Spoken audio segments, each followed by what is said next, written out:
বন্ধুরা, আজ আপনাদের শোনাবো বিভূতিভূষণ বন্দ্যোপাধ্যায়ের উমা রানী। বসন্ত পড়ে গিয়েছে না, দক্ষিণ হাওয়া এসে শীতকে তাড়িয়ে দিচ্ছে। আকাশ এমন নীল যে মনে হচ্ছে উড়ন্ত চিলগুলোর ডানায় নীল রং লেগে যাবে। এই সময় তার কথা আমার বড় মনে পড়ে। তার কথাই বলবো।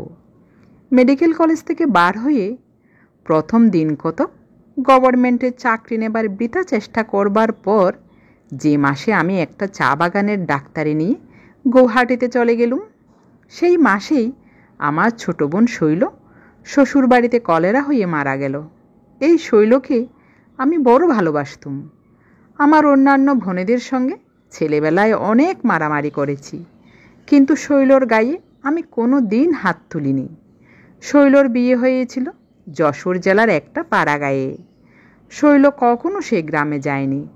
তার স্বামী তাকে নিয়ে কলকাতায় বাসা করে থাকত। তার স্বামী প্রথমে পাটের দালালি করত, তারপর একটা অফিসে ইদানিং কি চাকরি করত। যেখানে শৈলর স্বামী বাসা করেছিল তার পাশেই আমার মামার বাড়ি, একটা গলির এপার ওপার। এই বাসায় ওরা শৈলর বিয়ের অনেক আগে থেকেই ছিল এবং শৈলর বিয়েও মামার বাড়ি থেকেই হয়। সেদিন সন্ধ্যার কিছু আগে বাগানের ম্যানেজারের বাংলো থেকে একটা ঘাট ড্রেসিং করে ফিরছি। পিয়ন খান কতক চিঠি আমার হাতে দিয়ে গেল। আমার বাসায় ফিরে এসে তারই একখানাতে শৈলর মৃত্যু সংবাদ পেলুম। বাংলোর চারিপাশের ঝাউ, কৃষ্ণচূড়া ও সরল গাছগুলো সন্ধ্যার বাতাসে সনসন করছিল। আমার চোখের সামনে সমস্ত চা বাগানটা, দূরের ঢালু পাহাড়ের গাটা, মার্ঘেরিটা, 2 নং বাগানের ম্যানেজারের বাংলোর সাদা রংটা, দেখতে দেখতে সবগুলো মিলে একটা জমাট অন্ধকার পাকিয়ে তুলল। আলো জ্বালিয়ে চুপ করে ঘরের মধ্যে বসে রইলুম। বাইরের হাওয়া খোলা দুয়ার জানলা দিয়ে ঢুকতে লাগলো। অনেক দিনের শৈল যে, কলকাতা থেকে ছুটি পেয়ে যখন বাড়ি যেতুম, শৈল বেচারি আমায় তৃপ্তি দেওয়ার পন্থা খুঁজে ব্যাকুল হয়ে পড়ত। কোথায় কুল, কোথায় কাঁচা তেঁতুল, কার গাছে কদবেল পেকেছে। আমি বাড়ি আসবার আগেই শৈল এইসব ঠিক করে রাখত। নানা রকম মশলা তৈরি করে কাগজে মুড়ে রেখে দিত। আমি বাড়ি গেলেই তার আনন্দ জড়ানো ব্যস্ততা ও ছুটোছুটির আর অন্ত থাকত না। গ্রীষ্মের ছুটিতে আমি বাড়ি গেলে আমায় বেলের শরবত খাওয়াবার জন্যে পরের গাছে বেল চুরি করতে গিয়ে ঘরের পরের কত অপমান সে সহ্য করেছে। আমার এই জুতো বুনে দেবে বলে তার উল বুনতে শেখা। সেই শৈল তো আজকের নয়। যত দূর দৃষ্টি যাই পেছনে ফিরে চেয়ে দেখলুম কত ঘটনার সঙ্গে, কত তুচ্ছ সুখ দুঃখের স্মৃতির সঙ্গে, কত খেলাধুলায় শৈল জড়ানো রয়েছে। সে আজও ওই আকাশের মাঝখানকার জল জলে সপ্তর্ষি মণ্ডলের মতো দূরের হয়ে গেল। জাউ গাছের ডালপালার মধ্যেকার ওই বাতাসের শব্দের মতোই ধরাচুয়ার বাইরে চলে গেল। তারপর দিন ছুটি নিয়ে দেশে চলে গেলুম। বাড়ির সকলকে সান্ত্বনা দিলুম। আহা, দেখলুম আমার ভগ্নিপতি বেচারা বড় আঘাত পেয়েছে। শৈলর বিয়ে হয়েছিল এই মোটে 3 বৎসর। এই সময়ের মধ্যেই সে বেচারা শৈলকে বড় ভালোবেসে ফেলেছিল। তাকে অনেক বোঝাবার চেষ্টা করলুম। শৈল প্রথম বুনতে শিখেই আমার ভগ্নিপতির জন্যে একটা গলাবন্ধ বুনছিল। সেটা তৈরি অবস্থায় পড়ে আছে। ভগ্নিপতি সেইটে আমার কাছে দেখাতে নিয়ে এলো। সেইটে দেখে আমার মনের মধ্যে কেমন একটু হিংসে হলো। আমার জুতো বুনে দেওয়ার জন্যে উল বুনতে শিখে শেষে কিনা নিজের স্বামীর গলাবন্ধ আগে বুনতে যাওয়া। তবু তো সে আজ নেই। পরে আবার গৌহাটি ফিরে গিয়ে যথারীতি চাকরি করতে লাগলুম। দেশ থেকে এসে আমার ভগ্নিপতির সঙ্গে প্রথম প্রথম খুব পত্র লেখালেখি ছিল। তারপর তা আস্তে আস্তে বন্ধ হয়ে গেল। তার আর বিশেষ কোনো সংবাদ রাখতুম না। তবে মাঝে মাঝে মামার বাড়ির পত্রে জানতে পারতুম সে অনেক অনুরোধ সত্ত্বেও পুনরায় বিবাহ করতে রাজি নয়। বিবাহ সে আর নাকি করবে না। এই রকম করে বিদেশে অনেক দিন কেটে গেল। দেশে যাবার বিশেষ কোনো টান না থাকাতে দেশে বড় যেতুম না। আমার মা বাবা অনেক দিন মারা গিয়েছিলেন। বোনগুলির সব বিয়ে হয়ে গিয়েছিল। আমি নিজেও তখন অবিবাহিত। কাজেই আমার পক্ষে দেশ বিদেশ দুই সমান ছিল। চা বাগানের কাজের কোনো বৈচিত্র্য ছিল না। সকালবেলা ডাক্তারখানায় বসে নিরস একঘেয়েভাবে কুলিদের হাত দেখা, কলের পুতুলের মতো ঔষধ লিখে দেওয়া। রোগ তাদের যেন বড় একঘেয়ে রকমের। সাদা জ্বর, হিল ডায়রিয়া, বড় জ্বর, কালা জ্বর, কালে ভদ্রে এক আধটা টাইফয়েড বা শক্ত রকমের নিউমোনিয়া। যখন হাতে কাজকর্ম বিশেষ থাকতো না তখন পড়তুম। না হয় আমার একটা খেয়াল আছে অপটিক্সের বা আলোকতত্ত্বের চর্চা করা, তাই করতুম। বাংলোর একটা ঘর এই উদ্দেশ্যে আঁধার ঘর বা ডার্ক রুমে পরিণত করে নিয়েছিলুম। কলকাতা থেকে প্রতি মাসে অনেক ভালো ভালো লেন্স ও অপটিক্সের বই সব আনাতুম। বছর 3 এইভাবে কেটে গেল। এই সময় মামার বাড়ির পত্রে জানলুম আমার ভগ্নিপতি আবার বিবাহ করেছে। সকলের স্বনির্বন্ধ অনুরোধ ও পীড়াপিড়ির হাত সে নাকি আর এড়াতে পারলে না। এতে মনে মনে আমি তাকে কোনো দোষ দিতে পারলুম না। শৈলর প্রতি তার ভালোবাসা অকৃত্রিমই। তারই বলে সে এতদিন জুঝল তো। সেবার বৈশাখ মাসের প্রথমে দেশে গিয়ে মামার বাড়ি উঠলুম। আমার এমন কতকগুলো কথা অপটিক্স সম্বন্ধে মনে এসেছিল, যা একজন বিশেষজ্ঞের নিকট বলা নিতান্ত আবশ্যক ছিল। আমার এক বন্ধু সেবার বিলাত থেকে এসে প্রেসিডেন্সি কলেজে বস্তুবিজ্ঞানের অধ্যাপক নিযুক্ত হয়েছিল। তার সঙ্গে সেই সব বিষয়ের কথাবার্তা কইবার জন্যেই আমার একরকম কলকাতায় আসা। তার ওখানে যাতায়াত আরম্ভ করলুম। সেও খুব উৎসাহ দিল। অপটিক্স নিয়ে একেবারে মেতে উঠলুম। এই অবস্থায় একদিন সকালবেলা বারান্দায় বসে পড়ছি। হঠাৎ আমার চোখ পড়ে গেল সামনের বাড়ির জানলাটায়। সেইটাই আমার ভগ্নিপতির বাসা। দেখলুম কে একটি অপরিচিতা মেয়ে ঘরের মধ্যে কি কাজ করছে। আমার দিক থেকে শুধু তার সুপুষ্ট হাত দুটি দেখা যাচ্ছিল, আর মনে হচ্ছিল তার পিঠের দিকটা খুব চওড়া। একটু পরেই সেই ঘরের ভিতর ঢুকলো আমার ভগ্নিপতির বোন টুনি। টুনির বিয়ে হয়ে গিয়েছে, বোধ হয় সম্প্রতি শ্বশুর বাড়ি থেকে এসেছে। আমি গৌহাটি থেকে এসে পর্যন্ত ওদের বাড়ি যাইনি। টুনিকে দেখে ডেকে জিজ্ঞাসা করলুম, টুনি, ওই মেয়েটি কি নতুন বউ? হ্যাঁ দাদা। দেখি একবার। টুনি মেয়েটিকে ডেকে কি বললে, তাকে জানলার কাছে নিয়ে এসে তার ঘোমটা খুলে দিলে। ভালো দেখা গেল না। গলির এপারে আমাদের মামাদের বাড়িটা উঠে গলির ওপারের বাড়ির ঘরগুলোকে প্রায় অপটিক্স চর্চার ডার্ক রুম করে তুলেছিল। দিন মানেও তার মধ্যে আলো যায় না। ভালো দেখতে না পেয়ে বললুম, হ্যাঁ রে, কিছুই তো দেখতে পেলুম না। টুনি হেসে বলল, আপনি ওখান থেকে যে দেখতে পাবেন না তা আমি জানি। তার উপর তো আবার চশমা নিয়েছেন। তারপর কি ভেবে টুনি গম্ভীর হলো, বললে, আপনি এসে পর্যন্ত তো এবারে একবারও আসেননি দাদা। আজ দুপুরবেলা একবার আসবেন। দুপুরবেলা ওদের বাড়ি গেলুম। বাড়ি ঢুকতেই মনে হলো 4-5 বছর আগে ভাইফোঁটা নিতে শৈলর নিমন্ত্রণে এ বাড়ি এসেছিলুম। তারপর আর এবারে আসিনি। দালান পার হয়ে ঘরে যেতে বাড়ির মেয়েরা সব আমায় ঘিরে দাঁড়ালেন। তাদের সঙ্গে কথাবার্তা শেষ হয়ে গেলে টুনি বললে, দাদা, বউ দেখবেন, আসুন। ঘরের মধ্যে গেলুম। টুনি নতুন বউয়ের ঘোমটা খুলে দিয়ে বললে, ওর সামনে ঘোমটা দিতে হবে না বৌদি, উনি তোমার দাদা। মেয়েটি আধ ঘোমটা অবস্থায় গলায় আঁচল দিয়ে আমায় পায়ের কাছে প্রণাম করছে। দিব্যি মেয়েটি তো। রং খুব গৌরবর্ণ, ভারী সুন্দর মুখখানির গড়ন, একরাশ কোঁকড়া কোঁকড়া ঠাস বুনানি কালো চুল, মাথা ভর্তি, বেশ মোটাসোটা গড়ন। বয়স বোধ হয় 14-15 হবে। টুনির মা বললেন, মেয়েটির বাপ পশ্চিমে চাকরি করেন, সেখানেই বরাবর থাকেন। ওই এক মেয়ে, অন্য ছেলেপিলে কিছু নেই। তাদের সঙ্গে কি জানাশুনো ছিল, তাই এখানেই সম্বন্ধ ঠিক করে বিয়ে দিয়েছেন। মেয়েটি প্রণাম করে উঠে দাঁড়ালে আমি তার হাত ধরে তাকে কাছে নিয়ে এলুম। বাঁ হাতে তার ঘোমটা আর একটু খুলে দিয়ে বললুম, আমার কাছে লজ্জা করো না খুকি, আমি যে তোমার দাদা। তোমার নামটি কি? তার চোখের অসংকোচ দৃষ্টি দেখে বুঝলুম মেয়েটি সেই মুহূর্তেই আমার বোন হয়ে পড়েছে। সে খুব মৃদুস্বরে উত্তর দিল, উমা রানী। আমি বললুম, আচ্ছা, আমরা আর কতক্ষণ দাঁড়িয়ে থাকবো? এসো উমা রানী, এই চৌকিটায় বসে তোমার সঙ্গে একটু কথা কই। আমি চৌকিতে তাকে কাছে নিয়ে বসলুম। খানিকক্ষণ তার সঙ্গে এ কথা সে কথা নানা কথা কইলুম। জিজ্ঞাসা করলুম, বাড়ি ছেড়ে এসে বড় মন কেমন করছে না? উমারানী একটু হেসে চুপ করে রইল। আমি বললুম, তোমার বাবা থাকেন কোথায়? মাও। আমি মাওয়ের নাম কখনো শুনিনি। জিজ্ঞাসা করলুম, মাও সে কোনখানে বলো দেখি? সেন্ট্রাল ইন্ডিয়ায়। তোমার বাবা সেখানে কি কাজ করেন?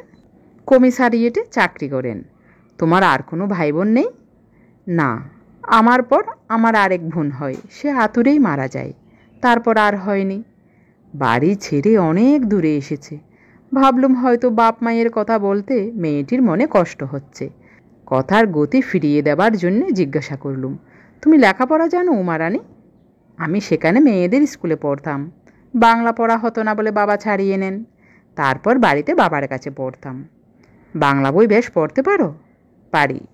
আমি উমারানীর কথাবার্তা কইবার ভাবে ভারী আনন্দিত হলুম। এমন সুন্দর শান্তভাবে সে কথাগুলি বলছিল, মাটির দিকে চোখ দুটি রেখে, যে আমার বড় ভালো লাগলো। আমি তার মাথায় একটা আদরের ঝাঁকুনি দিয়ে বললুম, বেশ বেশ, ভারী লক্ষ্মী মেয়ে। আচ্ছা, অন্য আরেক সময়ে আসবো, এখন আসি। দাঁড়িয়ে উঠেছি। উমারানী আবার সে গলায় আঁচল দিয়ে আমার পায়ের কাছে প্রণাম করলে। আমি তাকে বললুম, খুব শান্ত হয়ে থেকো কিন্তু উমারানী, কোনো দুষ্টুমি যেন করো না, তাহলে দাদার কাছে, বুঝলে তো? উমারানী হেসে ঘাড় নিচু করে রইল। এর 5-6 মাস পরে পুজোর সময় আবার মামার বাড়ি এলুম। অষ্টমী পুজোর দিন। দিনব্যাপী পরিশ্রমের পর একটা বড় ক্লান্তিবোধ হওয়াতে সন্ধ্যার আগে একটা ঘরের খাটে শুয়ে ঘুমিয়ে পড়েছিলুম। আমার মামার বাড়ি পুজো হতো। সমস্ত দিন নিমন্ত্রিতদের অভ্যর্থনা করা, পরিবেশন করা প্রভৃতি নানা কাজে বড় খাটতে হয়েছিল। অনেক রাত্রে উঠে খেতে গেলুম। আমার ছোটো ভাই খাবার সময় বললে, অনেকক্ষণ ঘুমিয়েছিলেন তো দাদা, দিদি এসেছিলেন আরতির সময়, আপনাকে দেখবার জন্য আপনার ঘরে গেলেন, আপনি ঘুমিয়ে আছেন দেখে আপনার পায়ে হাত দিলেন আপনাকে ওঠাবার জন্যে, আপনি উঠলেন না। তারপর তারা সব চলে গেলেন। তিনি নাকি পরশু বাপের বাড়ি চলে যাবেন। আপনি অবশ্যই একবার ও বাড়ি যাবেন কাল। আপনার সঙ্গে দেখা না হওয়ায় দিদি বড় দুঃখ করে গিয়েছেন। আমি ঘুমের ঘুরে কথাটা তলিয়ে না বুঝে বললাম, দিদি মানে? ও বাড়ির উমারানী? হ্যাঁ, দিদি, টুনিদি এরা সব আরতির সময় এসেছিলেন কি না? উমারানীর কথা আমার খুব মনে ছিল। তার সেই ভক্তি নম্র মধুর ব্যবহারটুকু আমার বড় ভালো লেগেছিল, তাই তাকে ভুলিনি। এবার চা বাগানে গিয়ে মেয়েটির কথা অনেকবার ভেবেছি। তারপর দিন সকালে উঠে কাজকর্মের পাশ কাটিয়ে এক ফাঁকে ওদের বাড়ি গেলুম। বাইরে কাউকে না দেখতে পেয়ে একেবারে ওদের রান্নাঘরের মধ্যে চলে গেলুম। টুনির মা বললেন, এসো বাবা, তা এতদিন এসেছো, এ বাড়িকে একবারও আসতে নেই? আমি সময়োচিত কি একটা কৈফিয়ত দিলুম। উমারানী মাছ কুটছিল। আমি যেতেই তাড়াতাড়ি রান্নাঘর থেকে বেরিয়ে বাইরে চলে গেল। একটু পরে হাত ধুয়ে এসে আমার পায়ের কাছে প্রণাম করলে। টুনির মা বললেন, বোমা, সতীশকে দালানে নিয়ে গিয়ে বসাও গে, এখানে এই ধোঁয়ার মধ্যে। দালানে যেতেই টুনি কোথায় ছিল এসে বলে উঠল, এ কি দাদা যে, কি ভাগ্যি! বৌদি দাদা দাদা বলে মরে। ফি দিন আমায় জিজ্ঞেস করে, দাদা পুজোর ছুটিতে বাড়ি আসবেন তো? দাদার দায় পড়ে গিয়েছে খোঁজ করতে। 4-5 দিন এসেছেন, এ বাড়ির চৌকাঠ মারালে চণ্ডীকে অশুদ্ধ হয়ে যায় শুনি। আমাকে একটু অপ্রতিভই হতে হলো। উমারানীর কোঁকড়া চুলে ভরা মাথাটিতে হাত বুলিয়ে দিতে দিতে বললুম, হ্যাঁ রে রানী, দাদার কথা তাহলে ভুলিসনি? টুনির কথায় মেয়েটির খুব লজ্জা হয়েছিল। সে মুখ নিচু করে কাপড়ের কোণ হাতে নিয়ে চুপ করে নাড়তে লাগলো। আমি দালানে একটা খাটের উপর বসেছিলুম। উমারানী নিচে আমার পায়ের কাছটিতে বসেছিল। আমি জিজ্ঞাসা করলুম, শচীশ বলছিল দিদি চলে যাবে সোমবারের দিন, সে কথা কি ঠিক? উমারানী নতমুখেই উত্তর দিল, বাবা চিঠি দিয়েছিলেন একাদশীর দিন নিয়ে যাবেন, কিন্তু আজও তো এলেন না। ওর গলার সুরটা যেন একটু কেঁপে গেল। ওর বিরহী বালিকার হৃদয়টি মা বাপের জন্যে তৃষিত হয়ে উঠেছে বুঝে সান্ত্বনার সুরে বললুম, আসবেন, আজ তো মোটে নবমী। আচ্ছা, কলকাতা কেমন লাগলো রানী? উমারানী উত্তর দিল, বেশ ভালো। আমি তার নত মুখখানির দিকে চেয়ে বললুম, তা নয় রে রানী, ভালো কখনোই লাগেনি। দাদার খাতিরে ভালো বললে চলবে না। কোথায় পশ্চিমের অমন জল হাওয়া আর এই ধুলো দোয়া, ভালো লাগতেই পারে না। উমারানী একটুখানি হেসে চুপ করে রইল। জিজ্ঞাসা করলুম, পশ্চিমে পুজো হয় রে রানী? সে বললে, ঠিক এদেশের মতো হয় না, হিন্দুস্তানিরা কি একটা করে, সেও অনেকটা এই রকমের, আর সেখানে এ সময় রামলীলার খুব ধুম হয়। আমি উঠে আসবার সময় উমারানী আবার একবার আমার পায়ের কাছে নত হয়ে প্রণাম করল। আমি বললুম, রানী, আমি যতবার আসবো যাব ততবারই কি আমায় একটা করে প্রণাম করতে হবে? উমারানী বোধ হয় এই প্রথমবার আমার দিকে চোখ তুলে তাকিয়ে বললে, কাল বিকেলে আসবেন দাদা। এর আগে উমারানী কখনো আমায় দাদা বলে ডাকেনি। আমি ওর মুখে দাদা ডাক শুনে বড় আনন্দ পেলুম। বললুম, কাল তো বিজয়া দশমী, আসবো বই কি। তারপর দিন বিজয়া দশমী। সন্ধ্যার পর ওদের বাড়ি গেলুম, সকলকে প্রণাম করলুম। টুনি এসে বললে, আপনি দালানের পাশের ঘরে যান, ওখানে বৌদি আছেন। আমি সে ঘরের দৌড় পর্যন্ত গিয়ে ঘরের মধ্যে একটা বড় সুন্দর দৃশ্য দেখলুম। তাতে ঘরের মধ্যে যাওয়া বন্ধ করে আমায় দৌড়ের কাছে দাঁড়িয়ে থাকতে হলো। দেখি ঘরের মধ্যে খাটের উপর বসে আমার ছোট ভাই শচীশ, তার বয়স 12-13।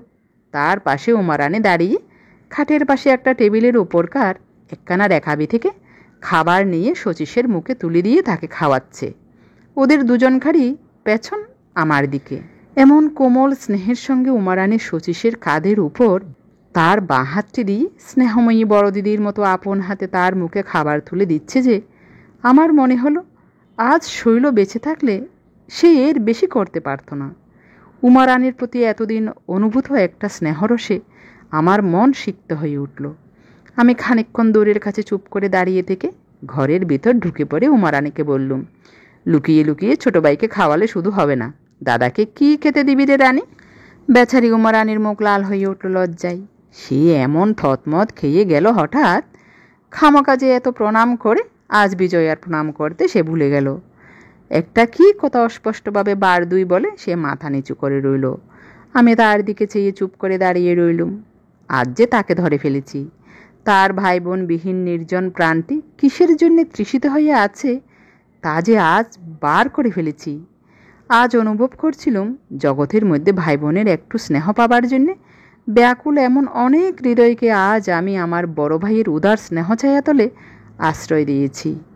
একটু বুক জোড়ানো তৃপ্তিতে আমার মন ভরে উঠল। সেই সময় টুনি সে ঘরে ঢুকে আমার সামনের টেবিলে থালা ভরা মিষ্টান্ন রেখে বললে, দাদা একটু মিষ্টিমুখ করুন। আমি টুনিকে বললুম, আয় টুনি, সকলে মিলে। উমারানীকে খাটের উপর বসালুম, খাবার সকলকেই দিলুম। উমারানী লজ্জায় একেবারে আড়ষ্ট, কপালে বিন্দু বিন্দু ঘাম জমে গেল তার লজ্জার ছুটে। বেচারি লজ্জায় আর ঘামে হাঁফিয়ে মারা যায় দেখে তার ঘোমটা বেশ করে খুলে দিলুম। বললুম, আমি দাদা, আমার কাছে লজ্জা কিরে রানী, আমার লক্ষ্মী ছোট বোনটি। জলযোগ পর্ব সমাধা করে বাইরের দালানে এসে টুনির মায়ের সঙ্গে গল্প করতে আরম্ভ করলুম। একটু পরে তিনি উঠে রান্নাঘরে চলে গেলেন। আরও খানিক পরে আমি উঠতে যাচ্ছি, উমারানী কাছে এসে দাঁড়ালো। জিজ্ঞাসা করলুম, রানী, আজ ঠাকুর বিসর্জন দেখলি নে? উপরের ঘরের জানলা থেকে দেখছিলুম, বেশ ভালো, অনেক রকমের প্রতিমা না? হ্যাঁ, কত সব বড় বড়। তারপর একটু চুপ করে থেকে আমার দিকে চেয়ে বললে, দাদা কাল আসবেন না? আমি বললুম, সে কি বলতে পারি, সময় পাই তো আসবো, আবার শিগগির চলে যাব কি না অনেক কাজ আছে। আপনি কি খুব শিগগির যাবেন দাদা? হ্যাঁ, বেশি দিন তো ছুটি নেই, পূর্ণিমার পরেই যেতে হবে। উমারানী নতমুখে চুপ করে রইল। বললুম, তা তোকেও তো আর বেশি দিন থাকতে হবে না রে। উমারানী বলে, বাবা বোধ হয় কাল আসবেন। ওকে একটু সান্ত্বনা দেবার জন্যে বললুম, তবে আর কি, এই 2 দিন কোনো রকমে কাটালেই তো। সে একটু চুপ করে থেকে তারপর যেন ভয়ে ভয়ে বললে, যাবার আগে একবারটি এ বাড়ি আসতে পারবেন না দাদা?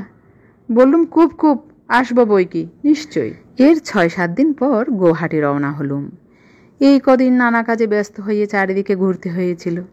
শচীশের মুখে শুনেছিলুম উমারানীর পশ্চিমে যাওয়া হয়নি, কী কারণে তার বাবা তাকে নিতে আসতে পারেননি। শচীশ মাঝে মাঝে বলতো, দাদা যাওয়ার আগে একবার দিদির সঙ্গে দেখা করে যাবেন, তিনি আপনার কথা প্রায়ই বলেন। ইচ্ছা থাকলেও গুয়াহাটি যাওয়ার আগে উমারানীর সঙ্গে দেখা করা আর আমার ঘটে ওঠেনি। গুয়াহাটি গিয়ে এবার অনেক দিন রইলুম। উমারানীর কথা প্রথম প্রথম আমার খুব মনে হতো, তারপর দিন কতক পরে তেমন বিশেষ করে আর মনে হতো না। ক্রমে প্রায় ভুলেই গেলুম। কিছুদিন পরে গুয়াহাটির চাকরি ছেড়ে দিলুম।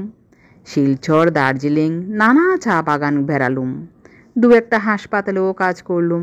সব সময় নির্জনে কাটাতুম। একা বাংলোয় থেকে থেকে কেমন হয়েছিল। অনেক লোকের ভিড়, অনেক লোকের একসঙ্গে কথাবার্তা সহ্য করতে পারতুম না। এখানে সন্ধ্যায় পাহাড়ের দেওয়ালের গায়ে কুমকুম চড়ানো সূর্যাস্ত, চা চুপের চারিপাশ ঘেরা গোধূলির অন্ধকার, গভীর রাত্রির একটা স্তব্ধ গম্ভীর ভাব, আর সরল গাছের ডালপালার মধ্যে বাতাসের বিচিত্র সুর। ওই আমার কাছে বড় প্রিয়, বড় স্বস্তিকর বলে মনে হতো। বসবার ঘরটিতে সাজিয়ে রেখেছিলুম জগতের যুগ যুগের জ্ঞানবীরদের এই গ্যাস, জোলনার, হেলমহোল্টস, গেইকি, লোগান, ডাউসন, যাদের আলোক সামান্য প্রতিভা আমাদের সুন্দরী বসুন্ধরার অতীত শৈশবের, তার রহস্যময় বালিকা জীবনের তমসাচ্ছন্ন ইতিহাসের পাতা আলোকোজ্জ্বল করে তুলেছে, যাদের মনীষার যোগদৃষ্টি অসীম শূন্যের দূরত্ব ভেদ করে নক্ষত্র জগতের তত্ত্ব অবগত হচ্ছে। তাদের সঙ্গে অনেক রাত পর্যন্ত কাটাতুম। জগতের রহস্যভরা অন্দি সন্ধি তাদেরই প্রতিবার তীব্র সার্চলাইট পাতে উজ্জ্বল হয়ে তবে তা আমাদের মতো সাধারণ মানুষের দৃষ্টির সীমার মধ্যে আসছে। এইরকম 7-8 বছর পরে আবার কলকাতায় গেলুম। ভাবলুম কলকাতাতেই প্র্যাকটিস আরম্ভ করব। মামার বাড়ি গিয়ে উঠলুম। শুনলুম সামনের বাড়িটায় আমার ভগ্নিপতিরা আর থাকে না। তারা বছর 5-6 হলো দেশে গিয়েছে। কয়েক মাস কলকাতায় কাটল। প্র্যাকটিস যে খুব জমে উঠেছিল এমন নয়, বা অদূর ভবিষ্যতেও যে খুব জমে উঠবে এরকম মনে করবার কোনো কারণও দেখতে পাচ্ছিলুম না। এমন অবস্থায় একদিন সকালে মামার বাড়ির ওপরের ঘরে বসে পড়ছি। এমন সময় কে ঘরে ঢুকলো। চেয়ে দেখি প্রথমটা যেন চিনতে পারলুম না। তারপর চিনলুম টুনি। অনেক দিন তাকে দেখিনি। তার চেহারা খুব বদলে গিয়েছে। আমি তাকে হঠাৎ দেখে যেমন আশ্চর্যও হলুম, তেমনি খুব আনন্দিতও হলুম। টুনি বললে সে তার স্বামীর সঙ্গে আজ 5-6 দিন হলো কলকাতায় এসেছে। সিমলেতে তাদের কোন আত্মীয়ের বাড়িতে এসে আছে। আজ বাড়ির সকলের সঙ্গে দেখা করতে এসেছে। অন্যান্য কথাবার্তার পর তাকে জিজ্ঞাসা করলুম, সুরেন এখন কোথায়? টুনি বললে, চোরদা এখন আবাদে কোথায় চাকরি করেন, সেখানেই থাকেন। আমি জিজ্ঞাসা করলুম, উমারানী কেমন আছে? টুনি একটু চুপ করে রইল। তারপর বললে, দাদা, সে অনেক কথা। আপনি এখানে আছেন তা আমি জানতুম। সেসব কথা আপনাকে বলবো বলেই আমার একরকম এখানে আসা। আমি বললুম, কি ব্যাপার শুনি, সে ভালো আছে তো? টুনি বললে, সে ভালো আছে কি, সে আপনিই শুনুন না। সেই যে বছর পুজোর সময় আপনি এখানে ছিলেন, বৌদির বাপের নিতে আসবার কথা ছিল, সে তো আপনি জানেন। তখন তিনি ছুটি পাননি বলে আসতে পারেননি। পত্র দিয়েছিলেন পরের মাসে নিয়ে যাবেন। তার বুঝি মাসখানেক পরে খবর এলো তিনি কলেরায় মারা গিয়েছেন। বৌদি সেই বিয়ের কনে বাপের বাড়ি থেকে এসেছিল, এমনি অদৃষ্ট, আর সে মুখো হতে হলো না। তারপর আমি জিজ্ঞাসা করলুম, উমারানীর মা? টুনি বললে, শুনুন না, মা আবার কোথায়? তিনি তো বৌদির বিয়ে হবার আগেই মারা গিয়েছিলেন। তারপর এদিকে আবার দাদা তার সঙ্গে বিশেষ কোনো সম্বন্ধ রাখেন না। তিনি সেই যেখানে চাকরি করেন সেখানেই থাকেন। বৌদি থাকেন চাপা পুকুরের বাড়িতে পড়ে। দাদা চিঠিপত্রও দেন না। বৌদি বড় শান্ত, বড় চাপা মেয়ে। সে মুখ ফুটে কখনো কিছু বলে না, কিন্তু তার মুখের দিকে চাইলে বুক ফেটে যায়। মেয়ে মানুষের কষ্ট যে কি সে আপনি বুঝবেন না দাদা। যতদিন মা ছিলেন বৌদিকে কষ্ট জানতে দেননি। তা তিনিও আজ 2 বছর মারা গিয়েছেন। বাড়িতে আছে শুধু পিসিমা। সেই শান্ত ছোট মেয়েটির উপর এত ঝড় বইয়ে গিয়েছে শুনে আমার মনে বড় কষ্ট হলো। জিজ্ঞাসা করলুম, সুরেনের এমন ব্যবহারের মানে কি? টুনি বললে, তা তিনিই জানেন। তবে তিনি নাকি বলেন জোর করে তার বিয়ে দেওয়া হয়েছে। বিয়ে করার কোনো ইচ্ছা তার ছিল না। এইসব। বড়দাও দেশের বাড়িতে থাকেন না, বাড়িতে থাকেন শুধু পিসিমা। কাজে বৌদির মুখের দিকে চেয়ে তাকে একটু যত্ন করে 2টো কথা বলে এমন একটা লোক পর্যন্ত নেই। পিসিমা আছেন, কিন্তু সে না থাকার মধ্যে। সে খানিকক্ষণ চুপ করে রইল। তারপর বললে, আপনাকে একটা কথা বলি দাদা, আপনি একবার তার সঙ্গে দেখা করে আসুন। আপনাকে সে যে কি চোখে দেখে তা বলতে পারিনি দাদা। সেবার চাপা পুকুরে গিয়েছিলুম। বৌদি বললে, আমার দাদার কথা কিছু জানো ঠাকুরজি? আপনি এদেশ ওদেশ করে বেড়াচ্ছেন শুনে সে কেঁদে বাঁচে না।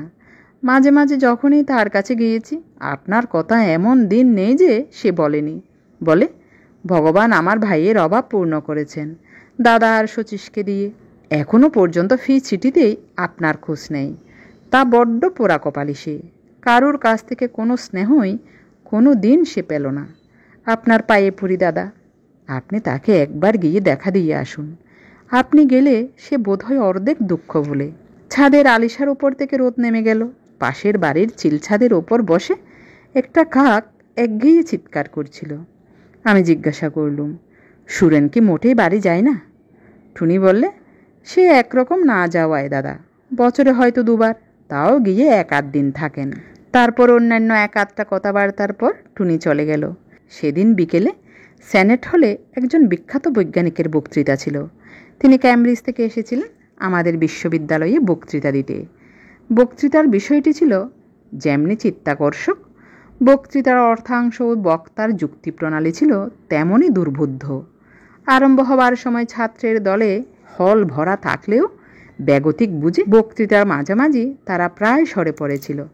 কেবল জনকতক নিতান্ত নাছুরবান্দা রকমের ছাত্র তখনও হলে বিভিন্ন অংশে ইতস্তত বিক্ষিপ্ত অবস্থায় বসেছিল।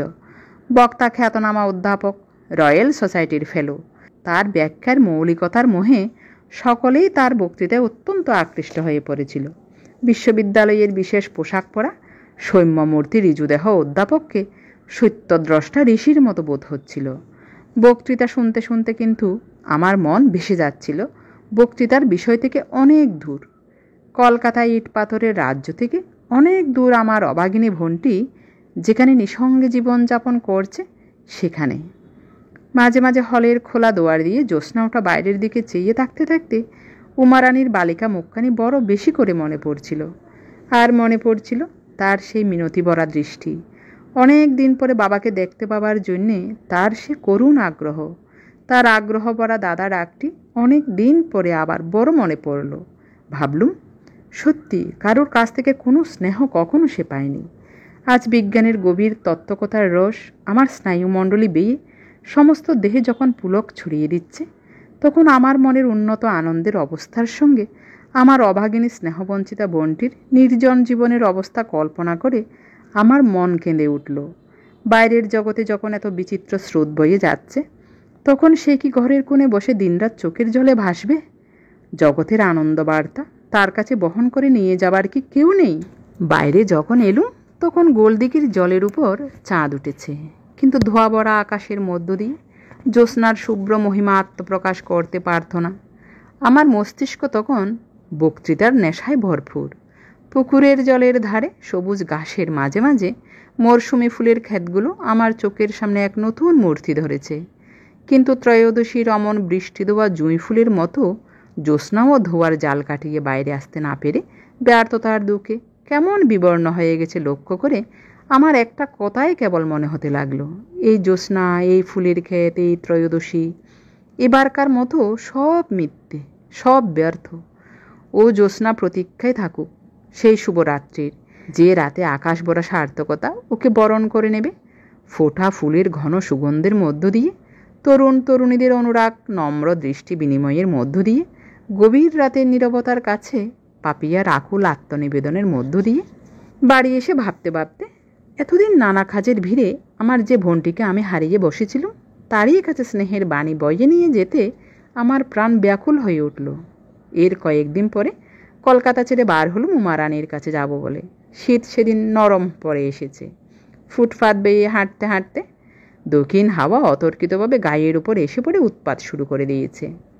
পরদিন বেলা প্রায় 2টোর সময় ওদের স্টিমার স্টেশনে নেমে শুনলুম ওদের গা সেখান থেকে প্রায় 4 ক্রোশ। হেঁটে যাওয়া ছাড়া নাকি কোনো উপায় নেই। কোনো রকম যানবাহনের সম্পূর্ণই অভাব। কখনো এদেশে আসিনি।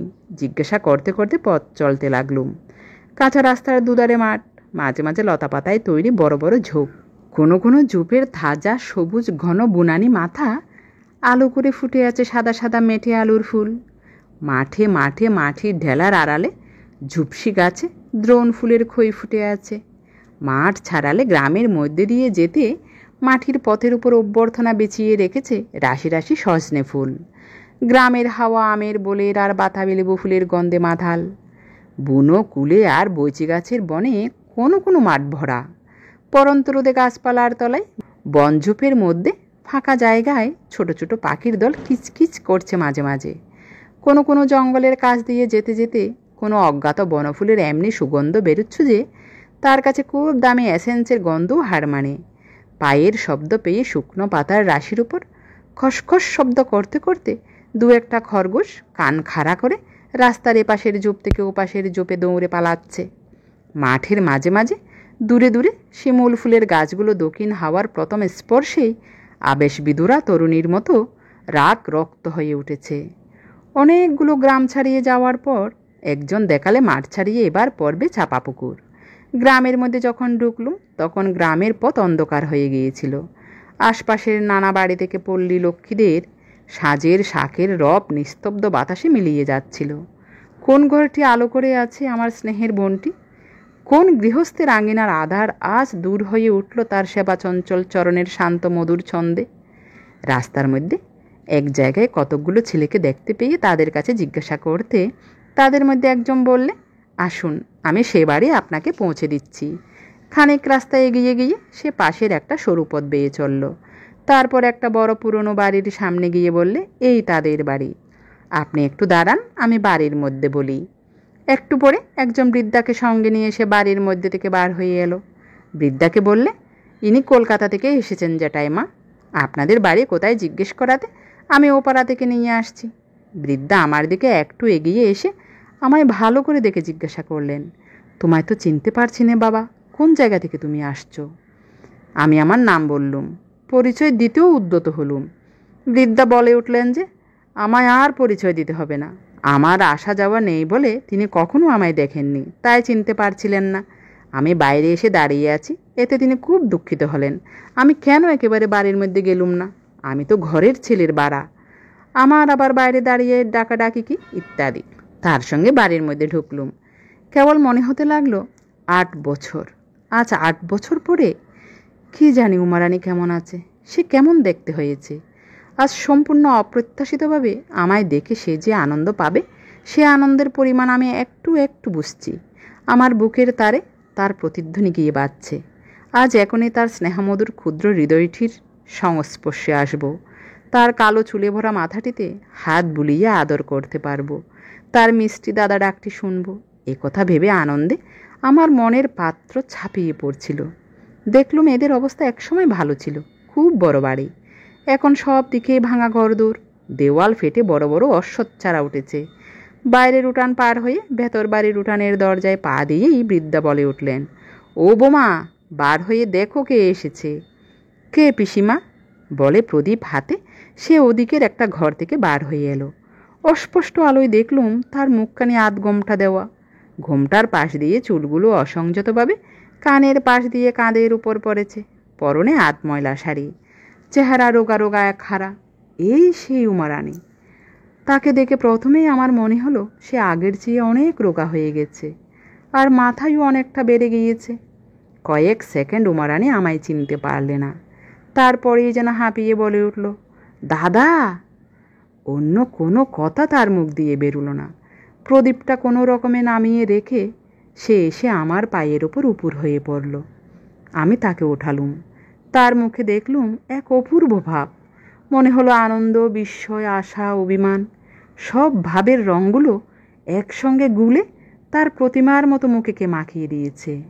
বৃদ্ধা বললেন, বাবা, তুমি আসো না। বৌমা দাদা বলতে অজ্ঞান। কত দুঃখ করে বলে, কলকাতায় থাকলে মাঝে মাঝে দাদার দেখা পেতাম। এ তেপান্তরের পুর, তিনি আসবেন কেমন করে? বৌমা সতীশকে আগে হাত মুখ ধোবার জল টল দাও, বাছা একটু ঠান্ডা হোক, যে পথ। হাত মুখ ধোবার পর উমারানী একটা ঘরের মধ্যে আমায় নিয়ে গেল। আমি যে এখানে এই অবস্থায় হঠাৎ আসবো তা যেন সম্ভাবনার সীমার সম্পূর্ণ বাইরের জিনিস, অন্তত তার কাছে। তাই বেচারির মুখ দিয়ে কথা বার হচ্ছিল না। তার আবেগকে স্বাভাবিক গতিলাভের সুযোগ দেবার জন্যে আমিও কোনো কথা বলছিলুম না। একটুখানি দুজনে চুপ থাকার পর উমারানী বললে, দাদা, এতদিন পরে বুঝি মনে পড়ল? আমি আগেকার মতো তার মাথার দুপাশের চুলগুলোয় হাত বুলিয়ে দিতে দিতে বললুম, রানী, আসতে পারিনি হয়তো নানান কাজে, কিন্তু একথা মনে ভাবিসনি যে ভুলে গিয়েছিলুম। চেহারা যে একেবারে শুকিয়ে গিয়েছে রে, বড্ড কি অসুখ বিসুখ হয়। 8 বছর আগেকার সেই ছোট্ট মেয়েটির মতো মুখ নিচু করে একটুখানি হেসে সে চুপ করে রইল। জিজ্ঞাসা করলুম, আচ্ছা রানী, আমি আসবো একথা ভেবেছিলি? তার 2 চোখ জলে ভরে এলো। বললে, কি করে ভাববো দাদা, আমি আপনাদের আবার দেখতে পাবো, আদর যত্ন করতে পারবো, এমন কপাল যে আমার হবে, তা কি করে ভাববো? এলোমেলো যেসব চুল তার ঘোমটার আশেপাশে পড়েছিল, সেগুলো সব ঠিকমতো সাজিয়ে দিতে দিতে বললুম, সেই জন্যই তো এলুম রে। আর তোদের দেখবার ইচ্ছে বুঝি আমার হয় না? ভাবিস বুঝি দাদাদের মন সব শান বাঁধানো? সে বললে, তাই আজ 2-3 দিন থেকে আমার বাঁ চোখের পাতা অনবরত নাচছে দাদা। আজ ওবেলা যখন ঘাটে যাই তখন বড্ড নেচেছে। পিসিমাকে বলতে পিসিমা বললেন, মেয়ে মানুষের বাঁ চোখ নাচলে ভালো হয়। আমি বললুম, আমার কথা তোর মোটেই মনে ছিল না, না রে রানী? সে একথার কোনো উত্তর দিল না। তার 2 চোখ দিয়ে জল গড়িয়ে পড়ল। জিজ্ঞাসা করলুম, হারে, সুরেন বাড়ি থেকে গিয়েছে কতদিন? সে নতমুখে উত্তর দিল, প্রায় 8 মাস। বললুম, চিঠিপত্র দেয়? উত্তরে সে ঘাড় নেড়ে জানালে, হাঁ। তার মুখের ভাবে বুঝলুম যে তার বড় ব্যথার স্থানে আমি ঘা দিয়েছি। দুঃখিনী ভন্টির এলোমেলো চুলে ঘেরা মুখখানির দিকে তাকিয়ে স্নেহে আমার মন গলে গেল। রুমাল বের করে তার চোখের জল মুছিয়ে দিলুম। কত রাত তার এরকম চোখের জলে কেটেছে, তার কোষ তো কেউ রাখেনি। উমা রানী জিজ্ঞাসা করলে, দাদা, আপনি কোথায় থাকেন? আমি বললুম, আগে নানা জায়গায় ঘুরছিলুম, এখন ঠিক করেছি কলকাতাতেই থাকবো। সে বললে, আপনি বিয়ে করেছেন দাদা? বললুম, না রে, বিয়ের তাড়াতাড়ি কি, সে একদিন করলেই হবে। ছোট মেয়েটির মতন ঠোঁট দুটি অভিমানে ফুলে উঠল। বললে, তাই বই কি, আপনি ভেবেছেন চিরকাল এরকম ভেসে ভেসে বেড়াবেন? তা হবে না দাদা, এই বছরই আপনার বিয়ে দেব। আমার হাসি পেল। বললুম, দিবি তুই? সে বললে, দেবই তো, এই আষাঢ় মাসের মধ্যেই দেব। আমি বললুম, তা যেন হলো, কিন্তু আমার তো বাড়ি ঘর দৌড় নেই, বিয়ে করে রাখবো কোথায়? সে বললে, কেন দাদা, রাখবার জায়গার বুঝি ভাবনা? আমি বউকে এখানে রাখবো, দুজনে মিলে বেশ ঘর সংসার করব। আমি একটু গম্ভীরভাবে বললুম, তাহলে পাজিখানা আবার যে ফেলে এলুম রানী, সামনের মাসে দিন টিন যদি থাকে। উমা রানী বললে, পাজি উপরের ঘরে রয়েছে দাদা, আপনি এখন খাওয়া দাওয়া করুন, কাল সকালে দেখলেই হবে। আশ্বস্ত হলুম। কি বলতে যাচ্ছিলুম, উমা রানী বলে উঠল, আপনাকে খাওয়ানোর বন্দোবস্ত করি গে, কাল থেকে পেটে ভাত যায়নি, আপনার মুখ একেবারে শুকিয়ে গিয়েছে দাদা। তারপর দিন ভোরে উঠে দেখি উমা রানী সেই ভোরে নাইতে যাবার উদ্যোগ করছে। শীত সেদিন সকালে একটু বেশি পড়েছে। উমা রানীর শরীরের দিকে চেয়ে দেখি তার শরীরে আর কিছু নেই। রাত্রে ভালো টের পায়নি। 8 বছর আগেকার সেই স্বাস্থ্যশ্রী সম্পন্না মেয়েটির সঙ্গে বর্তমানের এই নিতান্ত রোগা মেয়েটির তুলনা করে আমার বুকের মধ্যে কেমন করে উঠল। তাকে জিজ্ঞাসা করলুম, এত সকালে নাইতে যাবার কি দরকার রে রানী? সে বললে, একটু সকাল সকাল না নিয়ে এলে কখন রান্না চড়াবো দাদা, কাল রাত্রে তো আপনার খাওয়াই হয়নি একরকম। আমি বললুম, তা হোক, আমাকে যে 8টার মধ্যেই খেতে হবে তার কোনো মানে নেই, এত সকালে নাইতে যেতে হবে না তোর। উমা রানী ঘড়া নামিয়ে রাখল। পিসিমা বললেন, তোমার কথা তাই শুনলে বাবা, নইলে ও কি তেমন পাগলি মেয়ে নাকি, দ্বাদশীর দিনে মাঘ মাসের ভোরে নাইতে যাবে? শোনে না, বলি বৌমা তোমার শরীর ভালো নয়, এত সকালে জলে নেমো না। শোনে না, বলে পিসিমা কাল গিয়েছে আপনার একাদশী, একটু সকাল সকাল কাজ সেরে না নিলে আপনাকে দুটো খেতে দেব কখন? সেদিন দুপুরে ওদের উপরের ঘরে শুয়ে শুয়ে কি বই পড়ছিলুম, উমা রানী এসে চুপ করে দোরের কাছে দাঁড়িয়ে রইল। বললুম, কে রানী, আয় না ভেতরে। আমি উঠে বসলুম। সে দেয়ালে ঠেস দিয়ে দাঁড়িয়ে রইল। দেখলুম তার শরীর আগেকার চেয়েও খুব রোগা হয়ে গিয়েছে, কিন্তু তার মুখখানি প্রতিমার মতোই টলটল করছে। বয়স যদিও 22-23 হলো, তার মুখ এখনও 13 বছরের মেয়েটির মতোই কচি। কথা আরম্ভ করবার ভূমিকা স্বরূপ বললুম, আজ বড় শীত পড়েছে না? উমা রানী বললে, হ্যাঁ দাদা, আমি ভাবলুম আপনি বুঝি ঘুমিয়ে পড়েছেন, আপনি দিন মানে ঘুমোন না বুঝি? বললুম, মাঝে মাঝে হয়তো ঘুমাই, আজ আর ঘুমোবো না, আয় এখানে বস, গল্প করি। তাকে কাছে বসালুম। তার চুলের অবস্থা দেখে বুঝলুম যে চুলের যত্ন করে না। মুখের আশেপাশের কোকড়া চুলের রাশ অযত্ন বিন্যস্তভাবে পড়েছিল। চুলগুলোর রং কটা হয়ে পড়েছিল। রাত্রের মতো চুলগুলো কানের পাশ দিয়ে তুলে দিতে দিতে বললুম, তোর শরীর তো খুব খারাপ হয়ে গেছে। বিয়ের পর সে সময় কেমনটি ছিলি? খুব কি জ্বর হয়? একটু হাসি ছাড়া সে একথার কোনো উত্তর দিলে না। আমি বললুম, না, একথা ভালো না রানী। আমি গিয়ে একটা ওষুধ পাঠিয়ে দেব, সেইটে নিয়ম মতো খেতে হবে, না হলে এই যে মহাকষ্ট। একটু পরে সে বললে, তাহলে সত্যি দাদা, আমি কিন্তু বিয়ের চেষ্টা করব, বলুন। আমি তার কথায় মনে বড় কৌতুক অনুভব করলাম।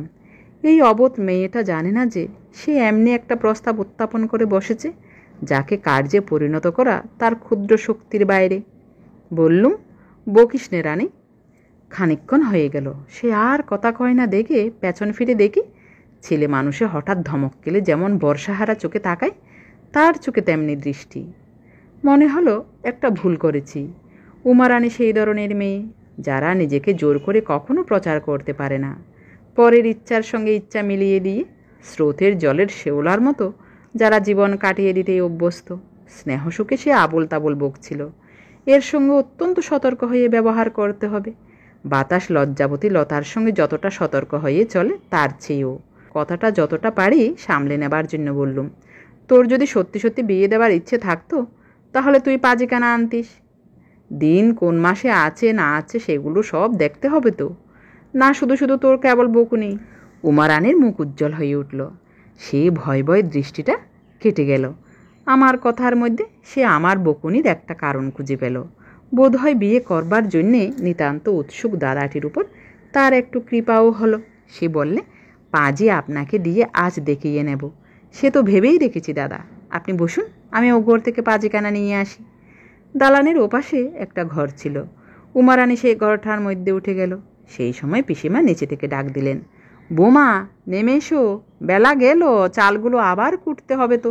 উমা রানী ঘরটার বার হয়ে এসে আমার হাতে পাজিকানা দিয়ে বললে, আপনি দেখে রাখুন দাদা, আমায় বলবেন এখন, আমি এখনই আসছি। সে নিচে নেমে গেল। তখন বেলা একটু পরে এসেছে। নিচের বাগানের সদ্য ফোটা বাতাবি লেবু ফুলের গন্ধে ঘরের বাতাস ভুরভুর করছে। বাগানের পথের পাশের সজনে গাছগুলো ফুলে ভর্তি। পরন্ত রোদ ঝিরঝিরে বাতাসে পেয়ারা গাছের সাদা ডালগুলো বুটি কাটা রাংতার সাজে মুড়ে দিয়েছে। উমা রানী কাজে গিয়েছে, এখন আর আসবে না ভেবে মাঠের দিকে বেড়াতে যাবার ইচ্ছে হলো।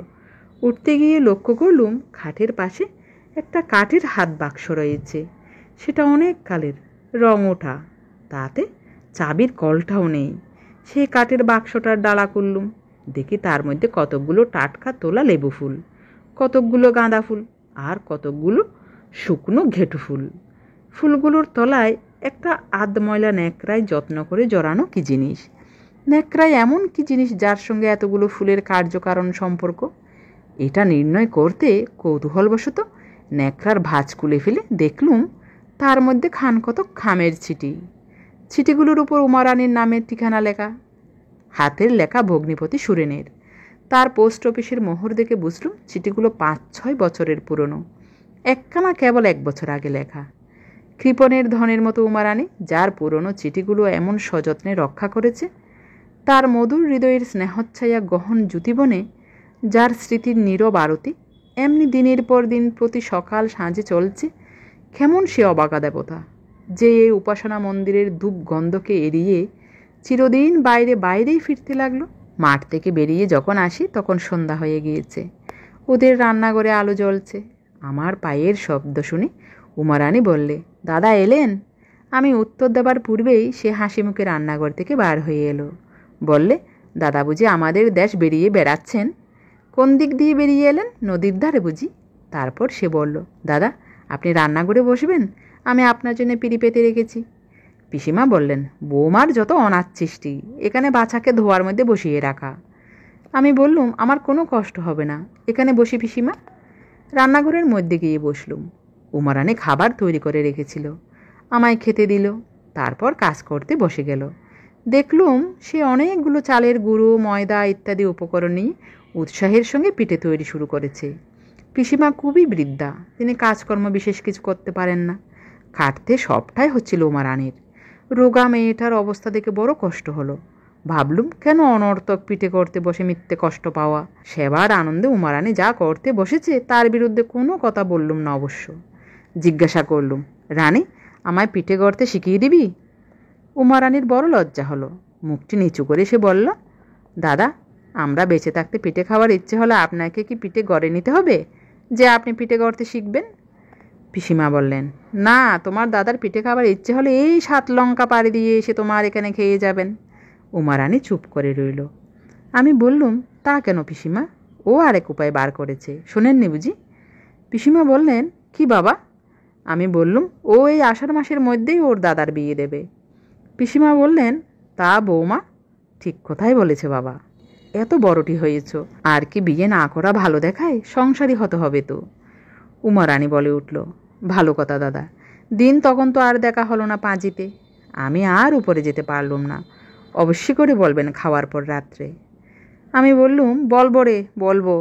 এতদিন তো মনে ছিল না তোর, এখন সামনে পেয়ে বুঝি দাদার উপর ভারী মায়া? পিসিমা বললেন, ও তোমার তেমন পাগলি বোন নয় বাবা। সে কথা বুঝি বৌমা বলেনি তোমায়? আজ 3-4 বছর হলো। ওরা যখন প্রথম কলকাতা থেকে এখানে আসে তখন বৌমা একজোড়া পশমের জুতো বুনে রেখেছে তোমার জন্য। বলে দাদা দুঃখ করেছেন যে আমার বোন আমার জুতো বুনে দেবার জন্যে উল বোনা শিখে প্রথম কিনা জুতো বুনলো তার স্বামীর, তা আমি এবার দাদাকে পশমের জুতো পরাবো। তারপর ওদের আর কলকাতা যাওয়া হলো না। সুরেনের অন্য জায়গায় চাকরি হলো।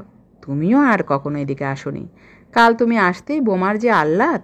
আমায় বললে, পিসিমা, আমার স্বাদ এইবার পড়ল, এতদিন পরে দাদাকে পশমের জুতো পরাতে পারবো। উমারানির চোখ দুটি লজ্জায় নিচু হয়ে রইল। প্রদীপের আলোয় উজ্জ্বল তার মুখখানি কিশোরীর মুখের মতন এমন লাবণ্যমাখা অথচ কচি মনে হচ্ছিল যে বোধ হলো নোলক পড়লে তাকে এখনও বেশ মানায়। তারপর নানা কথায় আর খাওয়া শেষ হতে অনেক রাত হয়ে গেল। সেদিন অনেক রাত্রে যখন ওপরের ঘরে শুতে গেলুম তখন চাঁদ উঠেছে।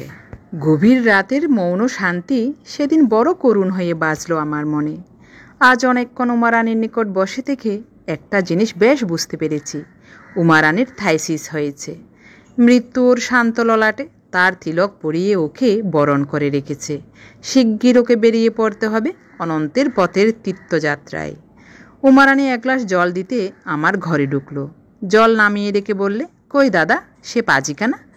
তার মুখখানির দিকে চেয়ে বড় মন কেমন করে উঠল। বললুম, রানী এদিকে আয়। একথা আমার মনে উঠল না যে উমারানি আমার আপন বোন নয়, বা আমাদের দুজনেরই বয়স কম। আমিও যেমন নিঃসংকোচে বললুম, সেও তেমনি নিঃসংকোচে এসে আমার পায়ের কাছে খাটের নিচে মাটিতে বসে পড়ল।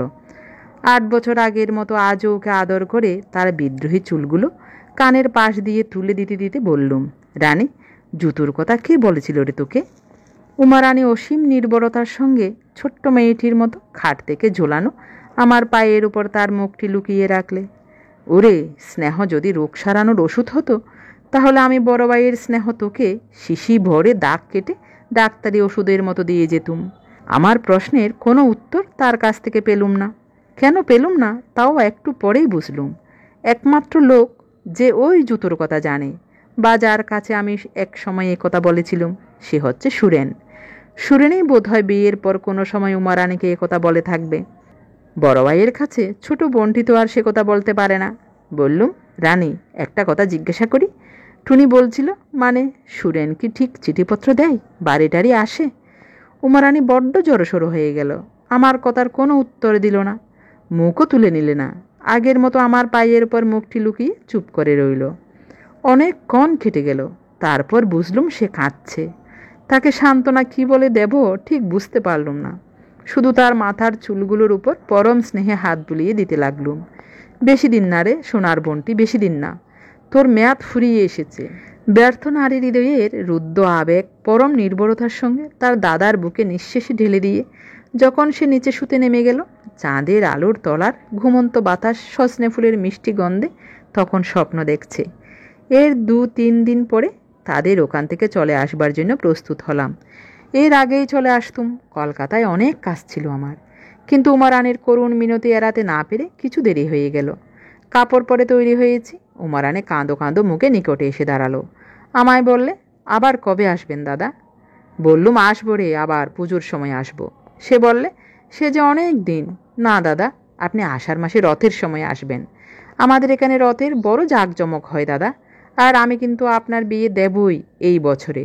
লক্ষ্মী দাদামণি, আপনার পায়ে পড়ি, আপনি অমত করবেন না। তারপর সে সেই পশমের জুতো জোড়া বের করে আমার সামনে মাটিতে রাখলে, বললে, আমি আন্দাজে বুনেছি, আপনি পায়ে দিয়ে দেখুন দেখি দাদা, হবে ক্ষণ বোধ হয়। জুতো জোড়াটা পায়ে ঠিক হয়েছে দেখে উমারানী বড় খুশি হলো। তার সমস্ত মুখখানা সার্থকতার আনন্দে উজ্জ্বল হয়ে উঠল। তারপর সে আবার বললে, দাদা, আমি আপনার গরিব বোন, কখনো আসেন না এখানে। যদি বা এলেন, না পারলুম ভালো করে খাওয়াতে দাওয়াতে, না পারলুম আদর যত্ন করতে, এসে শুধু কষ্টই পেলেন। কি করব, আমার যেমন কপাল। অনেক দিন আগেকার মতো সেই রকম গলায় আঁচল দিয়ে সে আমায় প্রণাম করলে। তার চোখের জল আমার পায়ের উপর টপ টপ করে ঝরে পড়তে লাগলো। আমি তাকে উঠিয়ে তার মাথায় হাত বুলিয়ে দিতে দিতে বললুম, রানী, তুই আমার মায়ের পেটের ভনি, একথা ভুলে যাসনি। কখনো যে তোর বড় ভাই এখনও বেঁচে আছে। যখন চলে আসি তখন সে তাদের বাইরের বাড়ির দৌড় ধরে দাঁড়িয়ে রইল। আস্তে আস্তে পেছন ফিরে দেখলুম সে কাতর চোখে এক দৃষ্টে চেয়ে আছে। যখন পথের বাঁক ফিরেছি তখনও তাকে দেখা যাচ্ছিল। বেলা শেষের হলদে রোদ সুপারি গাছের শাড়ির ফাঁক দিয়ে তার রুক্ষ কোকড়া চুলে ঘেরা বিষণ্ণ মুখখানির উপর গিয়ে পড়েছিল। বছরখানেক পরে আমি আবার চাকরি নিয়ে গেলুম ময়ূরভঞ্জ রাজ স্ট্রিটে। সেখানে থাকতে সুরেনের এক পত্রে জানলুম উমারানী মারা গিয়েছে। যাবেই তা জানতুম, সেবার যখন তার কাছ থেকে চলে আসি তখনই বুঝে এসেছিলুম। এই তার সঙ্গে শেষ দেখা। সুরেনকে এসে পত্র লিখেছিলুম উমারানীর অবস্থা সব খুলে, কোনো একটা ভালো জায়গায় তাকে কিছুদিন নিয়ে যেতে। সুরেন লিখেছিল জমিদারের কাজ আদায়পত্র হাতে, পুজোর সময় বরং দেখবে, এখন যাবার কোনো উপায় নেই ইত্যাদি। উমারানী মারা গেল সেই ভাদ্র মাসে। তারপর আরও বছরখানেক কেটে গেল। সেবার কিছুদিন ছুটি নিয়ে কলকাতায় এসে দেখলুম ওদের সেই বাড়িতে ওরা আবার বাস করছে। আমি এসেছি শুনে টুনি দেখা করতে এলো। খানিক এ কথা সে কথার পর টুনি কাগজ মোড়া একটা কি আমার হাতে দিল। খুলে দেখি মেয়েদের মাথায় দেবার কতগুলো রূপোর কাঁটা। টুনি বললে, বৌদি যে ভাদ্র মাসে মারা যায় আমি সেই শ্রাবণ মাসে চাপা পুকুর গিয়েছিলাম। বৌদি আপনার কত গল্প করলে, বললে মায়ের পেটের বাইরে কী জিনিস ঠাকুরজি, তা আমি দাদাকে দিয়ে বুঝেছি। আমার বড় ইচ্ছে আমি দাদার বিয়ে দিয়ে তাকে সংসারী করে দেব। দাদা আমার ভেসে ভেসে বেড়ান, কেউ একটু যত্ন করবার নেই, ওতে আমার বড় কষ্ট হয়। ওই রূপোর কাঁটাগুলো সে গড়িয়েছিল আপনার বিয়ে হলে আপনার বউকে দেওয়ার জন্যে। সে আষাঢ় মাসে ওগুলো গড়িয়েছিল। আমি গেলে আমায় দেখিয়ে বললে, ইচ্ছে ছিল সোনার চিরুনি দিয়ে দাদার বউয়ের মুখ দেখব, কিন্তু এত পয়সা কোথায় পাবো? এই বছরই দাদার বিয়ে না দিলে নয়, বিয়ে হোক তারপর চেষ্টা করে গড়িয়ে দেব। কাঁটা ওর বাক্সে তোলা ছিল। তারপর ভাদ্র মাসে বৌদি মারা গেল। আমি তার বাক্স থেকে কাঁটাগুলো বের করে এনেছিলাম আপনাকে দেব বলে। কোথায় পয়সা পাবে? সারা বছর জমিয়ে যা করেছিল তাতেই ওইগুলো গড়িয়েছিল। দাদা তো এক পয়সাও তার হাতে দিতেন না। সংসার খরচ বলে যা দিতেন তাতে সংসার চলাই ভার। তা তো আপনি একবার গিয়ে দেখেই এসেছিলেন। আমি জিজ্ঞাসা করলুম, তাহলে তার হাতে পয়সা জমলো কোথা থেকে? টুনি বললে, বৌদি বাজারের খাবার বড় ভালোবাসত। ওরা পশ্চিমে থাকতো, সেখানে ওসব বোধহয় তেমন মেলে না। সেই জন্য ওই বাজারের কচুরি নিমকির উপর তার কেমন ছেলে মানুষের একটা লোভ ছিল। বৌদি করত কি, নারকেল পাতা ছেঁচে ঝাঁটার কাঠি করে রাখত, লোকে পয়সা দিয়ে তা কিনে নিয়ে যেত। এই রকম করে যে পয়সা পেত তাই দিয়ে গোপালনগরের হাট থেকে পাড়ার ছেলেপিলেদের দিয়ে খাবার আনাতো, নিজে খেত, তাদের দিত। আপনি সেবার চলে যাবার পর থেকে সেই পয়সায় আর খাবার না খেয়ে তাই জমিয়ে জমিয়ে ওই রূপোর কাঁটাগুলো গড়িয়েছিল। আমি বললুম, সে মারা গেল কোন সময়ে? টুনি বললে, শেষ রাত্রে, প্রায় রাত 4টের সময়। রাত্রে বৌদির ভয়ানক জ্বর হলো। সেই জ্বরে একেবারে বেহুশ হয়ে গেল। তারপর দিন বিকালবেলা আমি ওর বিছানার পাশে বসে আছি, দেখি বৌদি বালিশের এপাশ ওপাশ হাত রাখছে, কি যেন খুঁজছে। আমি বললুম, বৌদি, লক্ষ্মীটি ওরকম করছো কেন? তখন তার ভালো জ্ঞান নেই, যেন আচ্ছন্ন মতো বলল, আমার চিঠিগুলো কোথায় গেল? আমার সেই চিঠিগুলো? বলে আবার বিছানা হাতড়াতে লাগলো।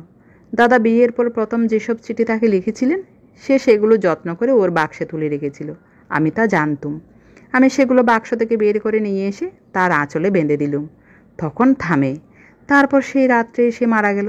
যখন তাকে বার করে নিয়ে গেল তখনও তার আঁচলে সেই চিঠিগুলো বাঁধা। আমি জিজ্ঞাসা করলুম, সুরেন সে সময়ই ছিল না? টুনি বললে, ছোড়দাকে টেলিগ্রাম করা হয়েছিল। তিনি যখন এসে পৌঁছলেন তখন বৌদিকে দাহ করা হয়ে গিয়েছে। অনেক বছর হয়ে গিয়েছে। এখনও শীতের অবসানে যখন আবার বাতাবি লেবুর ফুল ফুটে, সজনে তলায় ফুল কুড়োবার ধুম পড়ে যায়, পাড়াগাঁয়ের বন ঝোপ ঘেটু ফুলে আলো করে রাখে, পুকুরের জলে কাঞ্চন ফুলের রাঙা ছায়া পড়ে, ফাগুন দুপুরের আবেশ বিভোর রোদ আকাশে বাতাসে থরথর কাঁপতে থাকে, তখন আপন মনে ভাবতে ভাবতে কার কথা যেন মনে পড়ে যায়। মনে হয় কে যেন অনেক দূর থেকে এলোমেলো চুলে ঘেরা কাতর মুখে একদৃষ্টে চেয়ে আছে। তখন মন বড় কেমন করে ওঠে। হঠাৎ যেন চোখে জল এসে পড়ে।